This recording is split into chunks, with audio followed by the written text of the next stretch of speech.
계속해서 여러분들과 함께 요한일서를 나누고 있는데요. 오늘은 2장 1절과 2절을 중심으로 좀 말씀을 나눠보고자 합니다. 여러분, 예수 그리스도를 우리가 구주로 믿을 때 우리는 하나님의 자녀가 되어지죠.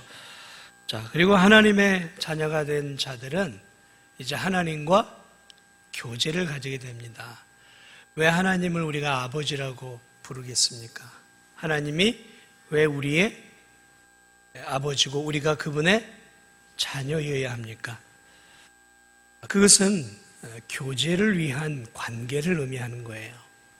그저 멀리 있는 그러한 이방신들이 섬기는 그저 저 우주 너머 어딘가에 계시는 그러한 신이 아니라 그분을 우리는 아버지라고 부르고 우리는 그분은 우리를 자녀라고 부르죠. 그것은 예수님을 믿는 그 순간 이제 우리는 하나님과 교제를 나누는 사이가 되었다는 거예요. 교제. 그래서 부모와 자녀처럼 이렇게 서로 오고 가는 관계를 가져야 된다는 것이죠. 자, 어떻게 해야 좋은 관계를 가질 수 있을까? 오늘 이 요한일서 2장은 그 부분을 우리에게 좀 다루고 있어요. 어떻게 해야 하나님과 우리가 변함없는 좋은 관계를 가질 수 있을까? 사실 이 눈에 보이는 사람들과의 관계를 갖는 것도 사실은 어렵죠. 부모와 자식의 관계 잘 되지 않죠. 쉽지 않죠. 또 교회 안에서 교우들과의 관계 눈에 보이지만 쉽지 않아요. 또 직장에서 동료들과의 관계도 쉽지 않아요.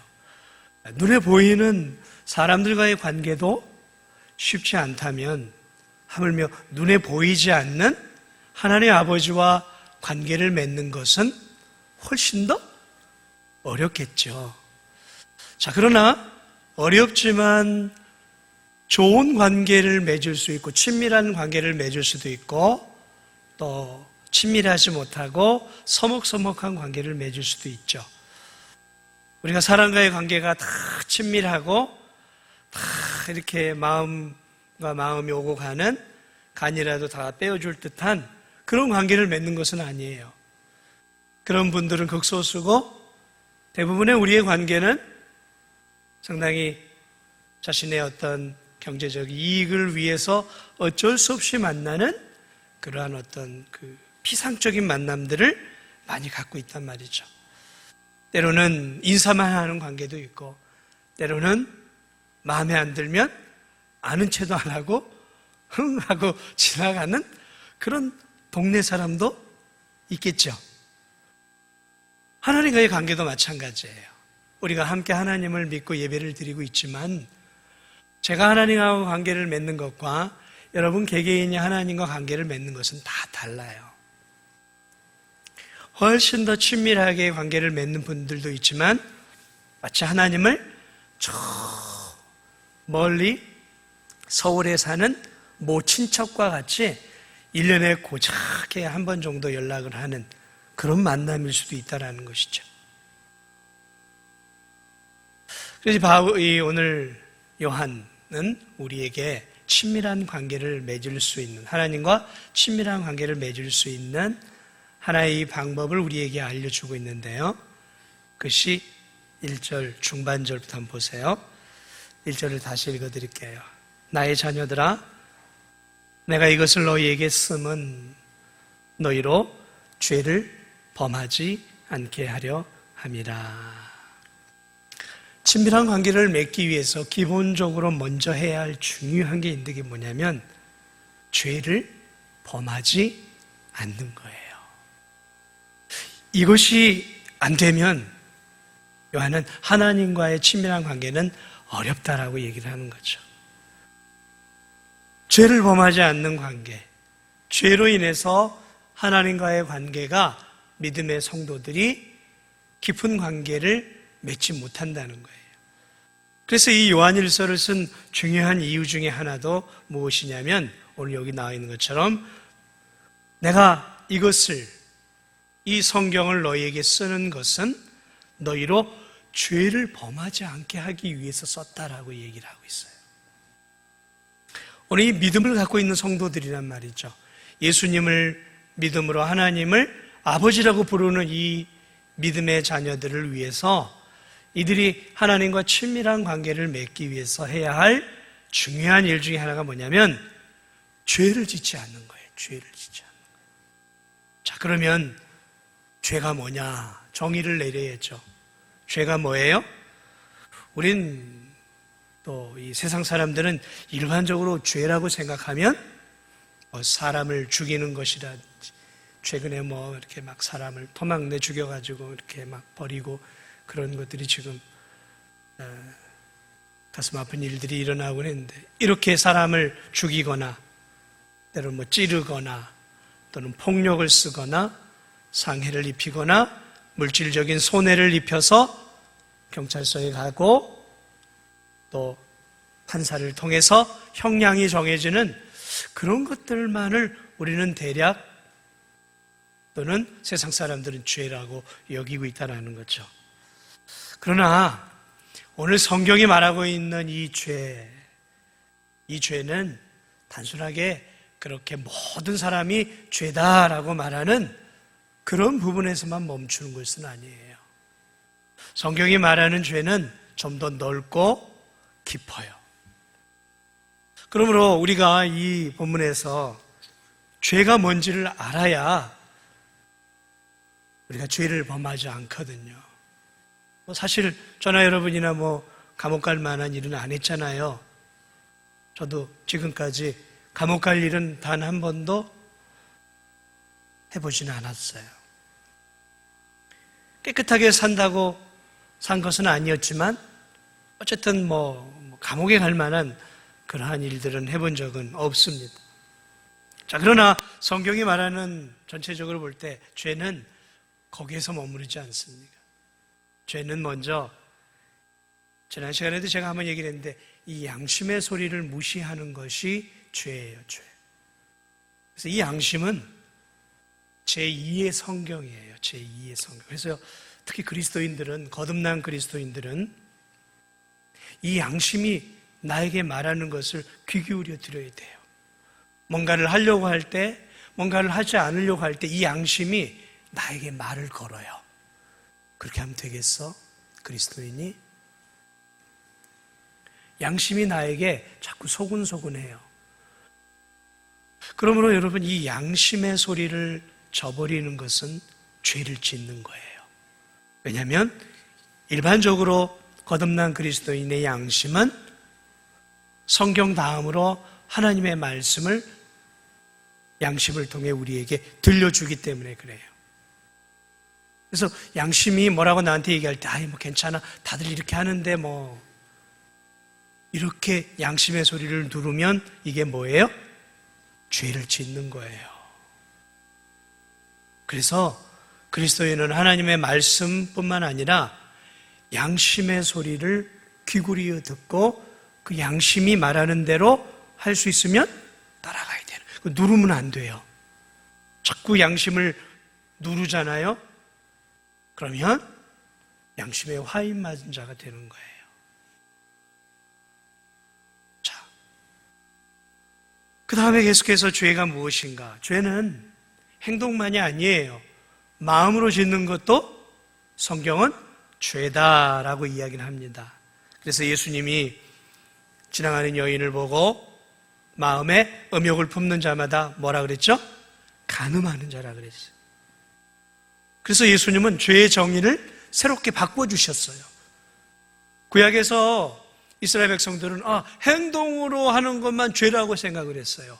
구약의 성도들은 행동으로 그 율법을 준수하는 것만 죄라고 했는데, 예수님의 시대로 딱 넘어오면서 예수님은 사실은 죄는 마음으로 짓는 것도 죄다라고 죄의 범위를 제대로 가르쳐 주세요. 자, 그러므로 우리가 마음속에 다른 사람을 향한 미움을 갖는 것, 다른 사람이 잘 되는 것 꼴을 보지 못하고 질투하는 마음, 시기하는 마음, 다른 사람이 잘 되고 다른 성도가 잘 되면 배가 아프죠? 왜 안 아픈 척 하세요? 열심히 일을 했는데 다 승진했는데 나만 승진 못하면 배 아파요, 안 아파요? 다른 사람은 사업이 잘 된데 나는 그대로면 배 아파요, 안 아파요? 잘 되는 사람 막 시기하고 막 질투하는 마음 생겨요, 안 생겨요? 안 생기세요? 안 생기면 성숙한 그리스도인이. 그런데 막 속에서 부글부글 막 뭐가 올라온다. 이 죄예요, 죄예요. 남의 자식은 잘 되는데 내 자식은 잘 안 되는 것 같아. 그래가지고 남의 자식, 남의 부모가 막 미워져. 내 자식은 잘 안 되니까. 뭐예요? 죄라는 거죠. 내가 그 사람을 위해 한 거 아무것도 없어요. 그러나 이 마음속에 미워하고 시기하고 다른 사람을 향한 질투의 마음들이 솟아나는 것들, 내 마음 안에 지나친 욕심이 생겨나고 품지 말아야 할 탐심의 마음들을 갖게 되어질 때, 이 마음속으로 어느 누구도 모르게 내 마음속으로 이런 마음을 갖고 있는 것도 성경은 죄다라고 말하는 거예요. 그러니까 사실 저와 여러분은 어떤 측면에서 매일 죄를 짓고 사는 거예요. 그러한 것만이 죄가 아니죠. 성경은 입술로 짓는 것도 죄다라고 얘기를 해요. 입술로 짓는 것. 다른 사람에게 욕하는 것도 죄고, 이 입술을 가지고 다른 사람 험담하는 거, 그거 죄입니다. 험담하지 마세요. 죄예요. 모여가지고 3, 4, 5요 모여가지고 어떤 사람 막 허물을 들춰내고 그것을 막 고소해하고 기뻐하고 즐거워하는 시간을 갖는 거, 그들은 즐거울지 모르지만 하나님은 그것을 죄로 여기신다라는 거예요. 그러므로 이 입술로 짓는 죄도 굉장히 중요한 큰 죄예요. 이 말을 함부로 해서 막 다른 사람 마음속에 막 화살 같은 말을 쏘아내서 이 마음에 상처를 주는 사람들이 있어요. 죄예요, 죄. 육신의 상처는 며칠이면 아물지만 마음의 상처를 주면, 그래서 그런 말이 있어요. 입술에 30초가 마음에 30년 간다. 그러니까 말로 30초 동안 이 사람 마음을 막 공격을 했는데 그 상처가 30년 동안 가는 거죠. 어린 시절에 받은 그 마음의 상처가 어른이 되어서도 아물지 않고 고스란히 있는 경우들이 있잖아요. 그래서 말을 조심해야 돼요. 특별히 그리스도인들은 정말 이 입술에 야고보 사도가 말하고 파수꾼을 세워야 돼요. 파수꾼을 세워야 돼요. 성을 빼앗는 것보다 자기 입술을 지키는 사람이 더 큰 용사예요. 근데 그게 죄라고 생각을 못하니까 그냥 막 말을 막 해요. 그냥 세상 사람들하고 쓰는 용어들을 가지고 세상 사람들이 쓰던 음담패설 이런 것들을 성도들 가운데 막 함부로 말해요. 욕도 섞어가요. 아니에요. 그렇지 않아요. 거룩하지 못한 모습들이에요. 죄예요, 죄. 때리는 것만이 죄가 아니에요. 모든 것들이 죄라는 것이죠. 왜 죄가 되느냐면 그것이 하나님이, 죄라는 것은 하나님의 말씀에 벗어나 있는 모든 것들이 죄이기 때문에 그래요. 하나님께서 우리에게 계시해 준 이 성경 말씀대로 살지 않는 모든 삶이 죄이기 때문에, 그것이 양심을 거스리는 것은 마음으로 짓는 것은, 입술로 짓는 것이든 아니면 생각으로 짓는 것이든 아니면 행동으로 하지 않았지만 하나님이 기뻐하지 않는 삶의 모습을 가지고 있는 것들은 다 죄라는 거죠. 죄를 조금 더 한번 더 풀어보죠. 죄는 내가 하나님의 말씀, 그 말씀을 중심으로 살지 않아요. 일주일의 삶 속에서 말씀을 기억하고 말씀을 붙잡고 사는 삶이 아니라 내 마음의 중심에 세상의 욕망과 야망과 세상의 것들이 탁 자리 잡고 있어요. 판단하고 결정하고 돈을 벌고 시간을 사용하는 모든 것의 중심이 말씀이 아니라 세상 방식이에요. 말씀이 없어요, 내 안에. 말씀은 성경을 읽을 때뿐이고 교회 와서 하나님 말씀을 들을 때뿐이에요. 삶 속에서 24시간을 사는 동안 내가 원하는 대로 그냥 결정하고 판단하는 거예요. 말씀이 내 삶의 중심이 아니에요. 여러분, 이게 죄예요. 죄.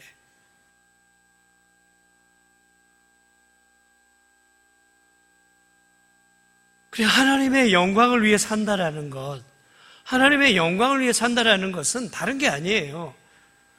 하나님이 원하시는 우리에게 계시해 주신 이 하나님의 말씀을 중심으로, 이 말씀에 근거해서 내가 판단하고 생각하고 그 말씀이 이끄는 쪽으로 한 걸음 한 걸음 살지 않는 그 삶이 죄인 거예요.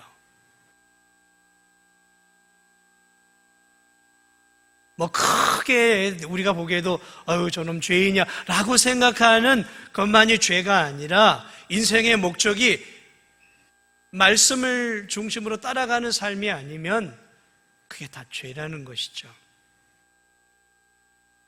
오늘날 많은 그리스도인들이 말씀의 지배를 받기보다는 욕망과 세상 즐거움의 지배를 많이 받아요.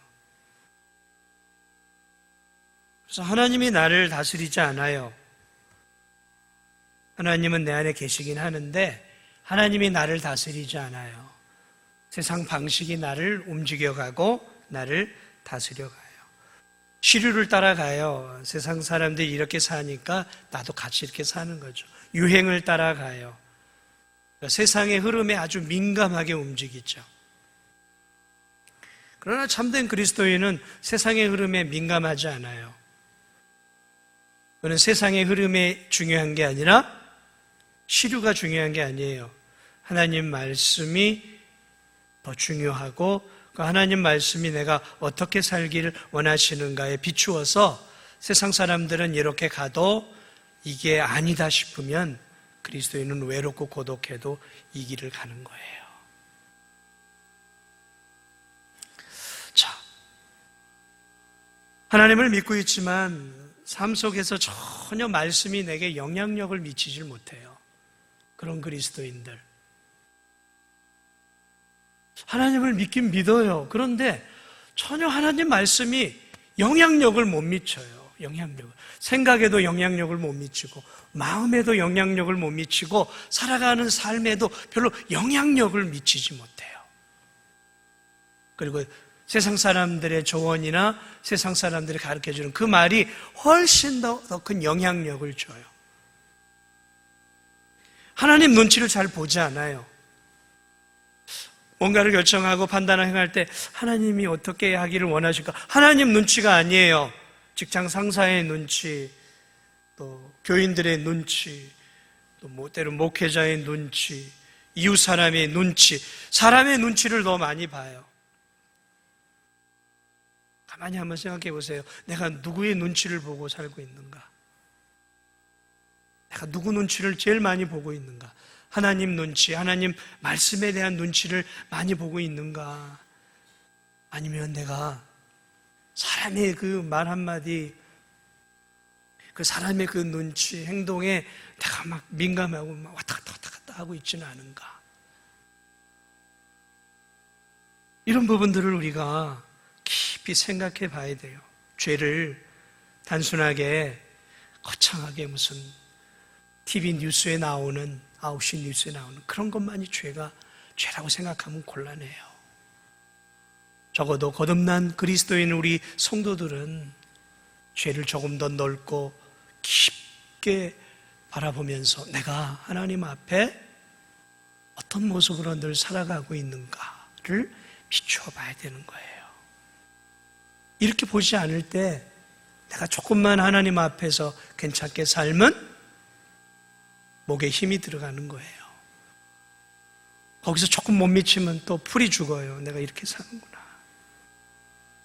자꾸 사람을 기준으로 내가 교만해지기도 하고 사람을 기준으로 풀이 죽는 신앙생활을 하기도 해요. 아니에요. 우리의 기준은 말씀이에요. 언제나 말씀이에요. 이렇게 죄를 범하지 않기를, 너희로 이것을 쓴 것은 너희로 죄를 범하지 않게 하랍니다. 오늘 이 거듭난 그리스도인들에게 말하고 있는 거예요. 그러한 광범위한 삶 속에서 하나님 중심, 말씀 중심에 살지 않는 그러한 삶을 살지 않도록 하기 위해서 이 요한 1서를 사도 요한이 썼다라는 것이죠. 자, 그러면 왜 죄 짓는 삶을 살아서는 안 되는가? 그렇죠? 왜 죄 짓는 삶을 우리가 살아서는 안 되는가? 왜냐하면 우리가 예수 그리스도를 믿음으로 우리가 누구의 자녀가 되었습니까? 하나님의 자녀가 되었어요. 하나님은 어떤 분이셔요? 거룩하신 분이에요. 죄가 티끌만큼도 없으신 분이에요. 티끌만큼도 죄가 없으신 분. 그런데 우리가 그분의 자녀가 되었어요. 그러면 우리가 티끌만큼도 죄가 없으신 하나님의 자녀가 되었다면, 그러면 자녀인 우리도 어떻게 살아야 되겠습니까? 이 땅에서 티끌만큼도 죄를 짓지 않기 위해서 애를 써야 되는 거죠. 물론 우리는 티끌만큼 죄를 안 짓고 못 살아요. 솔직하게 얘기하면. 저와 여러분이 그래요. 그러나 참된 그리스도인은 죄를 짓지 않으려고 날마다 몸부림치는 삶을 사는 거예요. 그게 크리스찬이에요. 왜? 내 아버지가 티끌만큼도 죄가 없으신 깨끗한 분이시고 그분의 내가 자녀가 되었단 말이죠. 그분의 그리스도의 보배 피로 내 모든 죄가 씻김을 받았단 말이죠. 그러므로 그 거룩하신 분과 교제를 나누려면 우리가 삶 속에서 죄가 있으면 하나님과 깊은 교제를 가질 수 없는 거예요. 왜냐하면 죄는 여전히 거룩하신 하나님과 우리 사이의 교제를 방해해요. 본질적인 죄는 용서받아 우리가 하나님의 자녀가 되었지만 성도들이 하나님과 깊은 관계를 맺어가느냐 못 맺어가느냐의 사람들의 차이점을 가만히 보면 이 사람들이 얼만큼 죄를 멀리 하느냐에 달려 있어요. 그렇기 때문에 우리가 하나님과 이 땅을 살아가면서 깊고 은밀한 교제를 나누기를 원하신다면 우리가 죄 짓는 삶을 점점 더 혐오하고 증오하고 미워해야 돼요. 사람을 혐오하고 증오하고 미워해서는 안 돼요. 그러나 죄를 혐오하고 증오하고 미워해야 돼요. 성도는 자기가 짓는 죄를 미워할 수 있어야 돼요.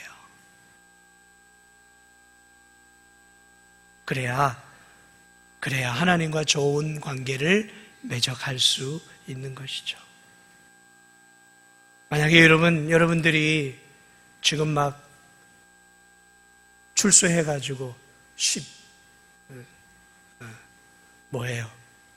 10번이나 감옥을 왔다 갔다 한 사람이 우리 교회를 예를 들어서 한번 나왔다고, 아니면 여러분의 동네에 산다고 해보세요. 여러분 그분과 쉽게 교제할 수 있겠어요? 네? 할 수 있겠습니까? 무서워서 못하는 거죠. 죄인이라 거룩하고 흠없는 그분이 우리하고 교제하기 위해서 우리도 날마다 우리의 삶 속에서 하나님과 우리 사이를 가로막는 죄가 없도록 노력을 해야 되는 거예요. 그게 좋은 교제를 나눌 수 있기 때문에 그래요. 하나님이 우리에게 말씀하셨습니다. 내가 거룩하니 너희도 거룩하라. 거룩의 다른 측면은 바로 죄를 짓지 않는 거예요. 죄 짓지 않으려고, 죄악된 삶을 살지 않으려고 죄의 습관들을 버리기 위해서 부단하게 애를 써야 되는 거예요. 우리가 왜 또 죄를 짓지 말아야 되냐면 예수님이 왜 십자가에 돌아가셨느냐라는 거죠. 그걸 생각해 봐요. 왜 예수님이 십자가에 돌아가셨죠? 우리의 죄 때문이란 말이죠. 도대체 내 죄가 무엇이길래 하나님의 아들이 십자가에서 죽어야 하냔 말이죠. 여러분, 하나님의 아들이 십자가에서 죽어야만 하는 형벌을 받았다는 거예요. 뭐 때문에요? 우리의 죄 때문에. 그러므로 죄가 얼마나 무서운 것인지를 알아야 되는 거죠. 하나님의 아들을 십자가까지 내몬 것은 우리의 죄였단 말이죠. 그런데 우리가 그분의 은혜로 죄 용서함을 받고 구원을 받아놓고 여전히 죄 짓는 것, 죄악된 삶, 죄악된 습관들을 가지고 아무런 의식 없이 그저 그렇게 세상 사람들과 똑같이 살아가고 있다면 이게 정상입니까? 예수님이 죽기까지 나를 위해 흘렸던 그 더럽고 추악한 그 죄를 내가 지금 아무 생각도 없이 편안하게 죄를 짓고 살아가고 있다면 도대체 내가 참된 그리스도인이라고 말할 수 있는 거예요? 아니죠. 진짜 그리스도인은 그렇게 살 수 없는 거예요. 내 죄 때문에 예수님이 십자가에 달려 돌아가셨는데 내가 어떻게 또다시 죄악된 삶을 이렇게 쉽게 살 수 있는가? 그러면서 그 죄를, 죄악된 삶, 습관, 생각 이런 것들을 죄짓지 않으려고 몸부림치고 죄를 혐오하고 죄를 증오하는 삶을 살아야 하는 거예요.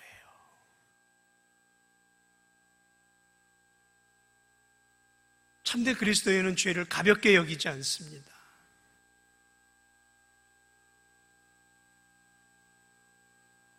죄를 짓고 살아가 보세요. 양심이 이것은 죄야라고 얘기해도 죄를 짓고 한번 여러분 살아가 보세요. 믿음 생활 게을리 해보세요. 계속해서 게을리 해보세요. 그래, 이게 죄인 걸 알아요. 그럴 때 내 영적인 능력이 약해져 가기 시작해요. 아마 경험해 보셨을 거예요. 내가 죄를 짓는 사람들을 살아갈 때 내 영적인 능력이 약해져 가요. 마치 머리가 밀리고 눈이 뽑힌 삼손과 같이 죄를 짓기 시작하면 내 안에 있는 영적인 능력이 떠나가요. 믿음이 약해져 가요. 믿음이 약해져 갈 뿐만 아니라 내 영적인 능력이 약해져 가요.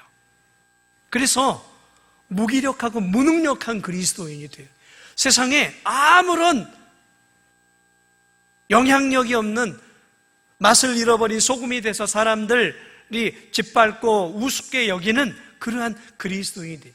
삼손이 그랬죠. 왜요?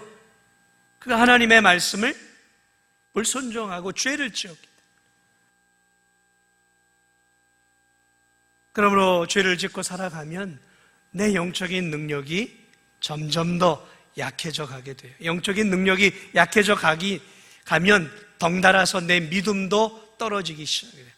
그러므로 내 믿음이 떨어지기 시작하면 점점 더 신앙생활이 멀어져 가기 시작하는 것이죠. 멀어져 가는 거예요. 구원에 대한 확신도 약해져 버려요. 예수님을 믿고 천국에 대한 산 소망이 점점 더 희미해져 가는 거예요. 예수님을 믿고 그 구원의 감격이 사라져 버리는 거예요. 예수님을 믿고 예수님과 함께 동행하는 기쁨이 없어져 버리는 것이죠. 교회는 다녀요. 내가 희미하게 그리스도인이라는 것은 알아요. 그런데 문제는 내 삶 속에 기쁨이 없어요. 영적인 기쁨이 없어요.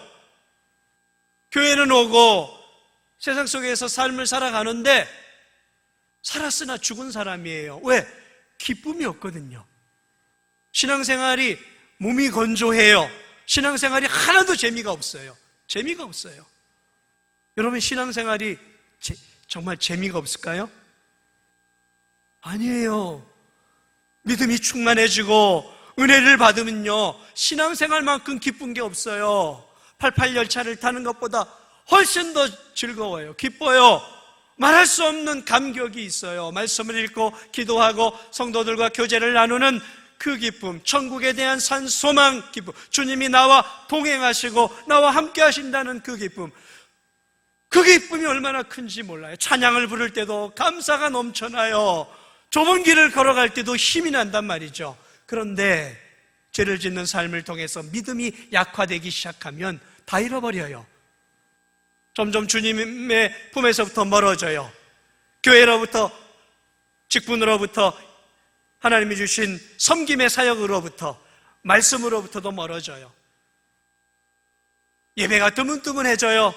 기도를 하지 않아요. 기도의 자리에서 멀어져요. 말씀으로부터도 멀어져요. 왜? 하나님으로부터 점점 멀어져요.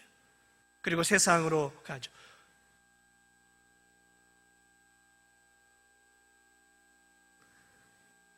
그리스도인은 맞는데 살았으나 죽은 그리스도인이 되어버리는 거예요. 이게 죄 때문에 그래요. 죄. 근데 이걸 잘 몰라요.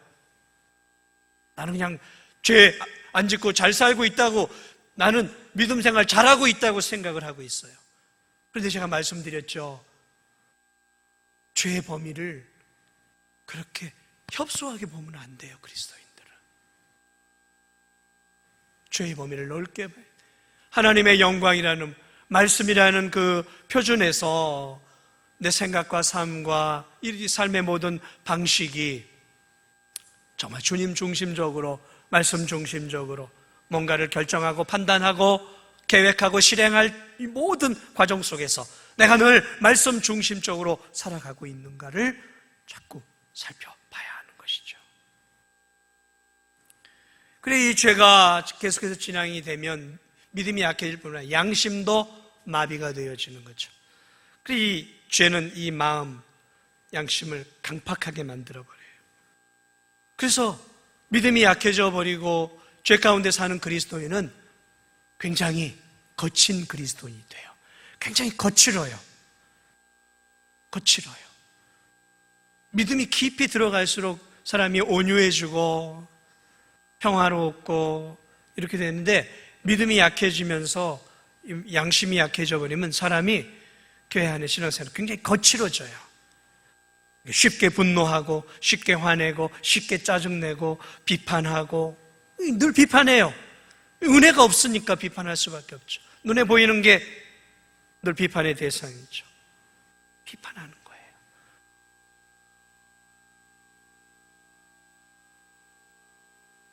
그리고 죄를 가까이 하게 되죠. 그래서 오늘 요한 사도는 하나님과 교제하는 사랑하는 그리스도인들을 향해서 너희로 죄를 범하지 않게 하기 위해서 내가 이것을 썼다라고 오늘 말하고 있는 것입니다. 사랑하는 여러분, 우리가 거룩한 하나님의 자녀로 부름을 받았지 않습니까? 거룩한 자가 되기 위해서 먼저 소극적으로 해야 할 가장 중요한 것 중에 하나는 날마다 뭐와 싸워야 된다고요? 죄와 싸워야 돼요. 죄와 피 흘리기까지 싸워야 됩니다. 물론 내 힘으로는 안 됩니다. 하나님이 은혜를 주셔야 돼요. 내 안에 계신 성령 하나님께서 내게 은혜를 주실 때 그 성령 하나님의 은혜 가운데에서 내가 죄와 싸워 이기며 죄악된 삶의 습관들을 하나하나 버려가면서 주님을 닮아가는, 주님을 기쁘시게 해드리는 삶을 살아가게 되는 것이죠. 자, 그런데 그렇게 애를 쓰고 노력한다고 우리가 하나님이 기뻐하는 완벽한 죄 짓지 않는 삶을 살 수 있느냐라는 것이죠. 없어요. 여기에 우리의 한계가 있어요.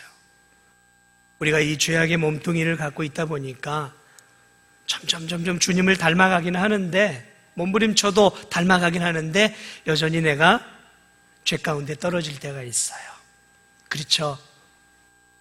원치 않은 내 육신의 연약함으로 인해서, 때로는 내 믿음의 연약함으로 인해서 눈물을 흘릴 그러한 죄를 지을 때가 있어요. 베드로가 그랬죠. 주님을 위해 내 죽겠습니다 했잖아요. 그런데 그러나 어려움, 시험이 오니까 그도 내가 저 예수를 모른다라고 3번이나 부인하잖아요. 이런 일들이 우리 안에도 일어날 수 있다는 거죠. 몸부림쳐도 안 된다는 거예요. 안 될 때가 있어요. 그래서 오늘 요한 사도는 뭐라고 얘기하고 있냐면 2절을 다시 한번 보세요. 너희로 죄를 범하지 않게 하려 함이라. 그런데 보세요. 만일 누가 죄를 범하여도 아버지 앞에서 우리에게 대언자가 있으니 곧 의로우신 예수 그리스도시라. 그는 우리 죄를 위한 화목 제물이니 우리만 위할 뿐 아니요 온 세상의 죄를 위해 하십니다. 이게 무슨 말이냐면 몸부림쳐 죄를 짓지 않도록 살아라. 그러나 그럼에도 불구하고 내 육신이 연약하고 믿음이 연약해서 죄를 짓게 되었을 때는 좌절하고 절망하지 말라라는 거예요. 저 침륜의 깊은 늪으로 빠져서 아유 나 같은 자는 안 되라고 절망하지 말라라는 거예요.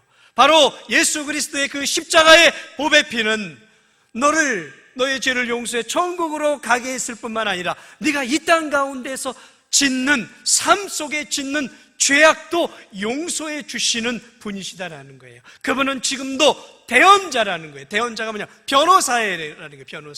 변호사가 되어서 지금도 하늘 보좌에서 심판자가 되시는 하나님 앞에서 너를 위해서 대언자로서 변호사로서 너를 위해서 지금도 기도하고 계시다라는 거예요. 기도하고 계신 너의 죄와 허물을 그분이 친히 화목제물이 되신 그분이 하나님 앞에 하나님 저 김백만이 날마다 짓는 죄 내가 다 십자가의 허물로 용서하지 않았습니까? 그러니 받아주옵소서 라고 하늘의 하나님께서 저와 여러분 한 사람 한 사람이 이 땅에서 죄를 지을 때 그것을 회개할 때마다 변호사가 되어서 하나님 앞에 우리가 짓는 그 죄에 대해서 하나님 내 지은이 내가 흘린 이 십자가의 보배 피로 지금 저 성도들이 짓는 죄를 용서해 주옵소서라고 대언자로 변호사로 지금도 하나님 앞에서 우리를 위해서 간구하고 있다는 것이죠. 그러므로 오늘 이 말씀은 우리에게 굉장히 중요한 진리를 가르쳐 주는 거예요. 말씀을 마무리해 보면 우리는 죄를 짓지 않기 위해서 있는 힘을 다해야 돼요. 있는 힘을 생각으로 마음으로 입술로 삶으로 하나님 앞에 영광을 돌리지 못하는 순종하지 못하는 삶을 살지 않도록 몸부림쳐야 돼요. 몸부림쳐야 돼요. 그러나 그럼에도 불구하고 우리가 연약해 죄를 지을 때 하나님 앞에 우리가 1장 9절에 나와 있는 것처럼 우리가 우리 죄를 자백할 때 그는 미쁘시고 그래서 우리의 대언자가 되시는 예수 그리스도께서 하나님 앞에서 우리의 변호사가 되어서 우리가 죄를 고백할 때 하나님 내가 이 성도의 죄를 위해서 십자가의 피를 흘리지 않으셨습니까? 그러므로 이 죄도 용서해 주옵소서라고 하나님 앞에 말씀을 한다는 것이죠. 그럴 때 하나님이 예수 그리스도의 우리의 대언자가 되시는 완벽한 오늘 보니까 의로우신 이 예수 그리스도의 변호를 하나님이 받으신다는 거예요. 받으시고 우리의 죄를 용서해 주신다는 것이죠. 그러므로 우리가 믿음으로 살 때 때로는 실족하더라도 좌절하고 절망할 필요는 없어요. 다시 무릎을 꿇고 주님께 예수 그리스도께 나와 용서를 구할 때 하나님께 용서를 구할 때 그리스도의 그 보배로우신 피 그분의 그 대언자가 되시는 그분이 우리의 죄를 용서해 주신다라는 사실이죠. 그럼 용서해 주니까 내가 날마다 죄를 져도 되겠네? 죄 짓고 회개하면 되겠다. 이러면 되겠습니까? 안 되겠습니까? 그건 아니죠. 그건 그리스도인의 모습은 아니에요. 참된 그리스도인은 그렇게 살지 않습니다.